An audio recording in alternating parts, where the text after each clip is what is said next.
Welcome to the Information Systems for Business podcast. I'm your host, Craig Van Slyke. The main purpose of the podcast is to augment the book Information Systems for Business: An Experiential Approach by Franz Belanger, Craig Van Slyke, and Rob Crossler. The book is published by Prospect Press. Before we get started, I want to give a few disclaimers.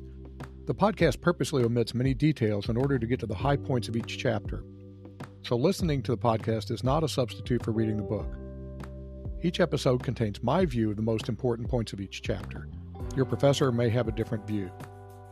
The podcast is solely my responsibility, so any errors are on me, not my co-authors, your professors, Prospect Press, or my employer.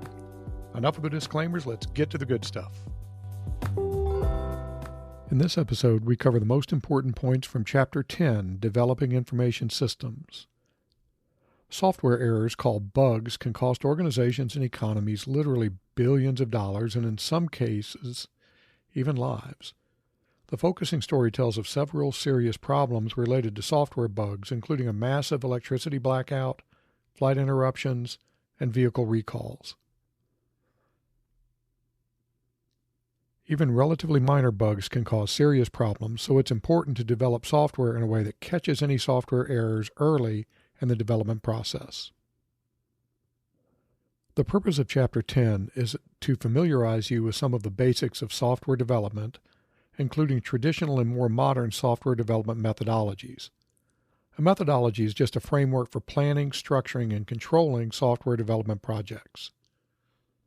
The chapter also introduces some important decisions related to software development. Chapter 10 begins with the focusing story, then introduces the project triangle.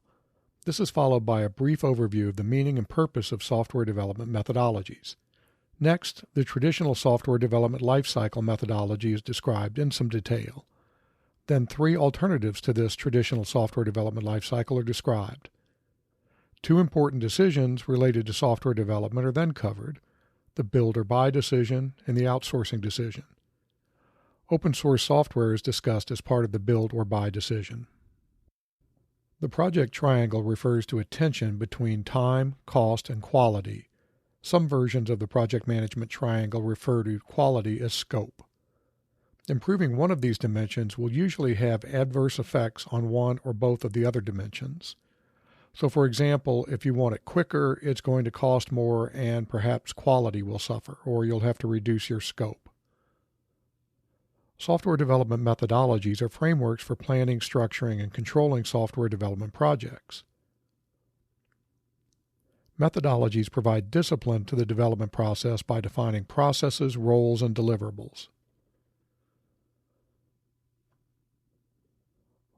One example of a software development methodology is the traditional System Development Lifecycle, or SDLC, which is sometimes called the waterfall method. Check out Figure 10.1 to see why. There are many versions of the SDLC. The one in the book consists of 6 phases. Planning, which involves setting the overall goal and scope of the system and determining the project's feasibility. There are several types of feasibility, including technical, economic, organizational, legal, and ethical. The goal of the requirements phase is to determine and document the functions the system should perform, along with the level of performance that the system should be able to deliver. Functional requirements concern what the system should do, and non-functional requirements are related to constraints on the system. The design phase is intended to describe in detail how the system will meet the requirements. In the development phase, the system is actually built. The implementation phase involves putting the system into operation. Finally, the maintenance phase is all about making sure that the system operates properly in a way that meets current needs. This may involve fixing problems and perhaps adding functions or taking advantage of new technologies.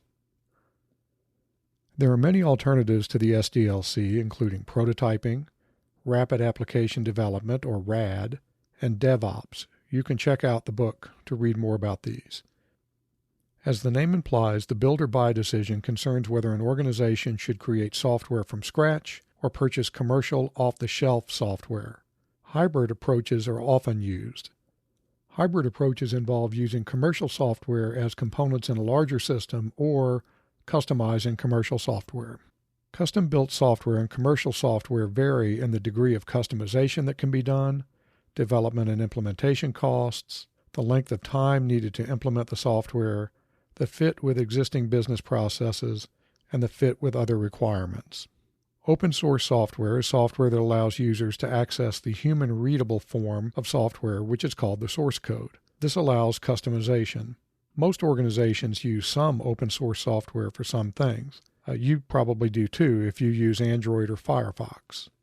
Outsourcing occurs when an organization turns to an outside firm to provide IT services that used to be provided internally. There are several outsourcing models, including full outsourcing, process-based outsourcing, personnel outsourcing, project-based outsourcing, and application outsourcing. Making the decision to outsource is complex and risky, but there are a lot of benefits to outsourcing. So many organizations outsource at least some of their IT function. Well, that's all for Chapter 10. Some of the material in this chapter is kind of detailed and technical, so be sure to read the chapter. Yes, I know, I only mentioned that twice here, so you should be happy. All right, that's it for now. See you next time. Thank you. Okay, that's it for this episode. Remember that you still need to read the chapter since the book has much more detail. Have I mentioned that yet? Fortunately, we, the co-authors, worked really hard to keep the chapters short and to the point, so the reading shouldn't be too bad. Talk to you next time.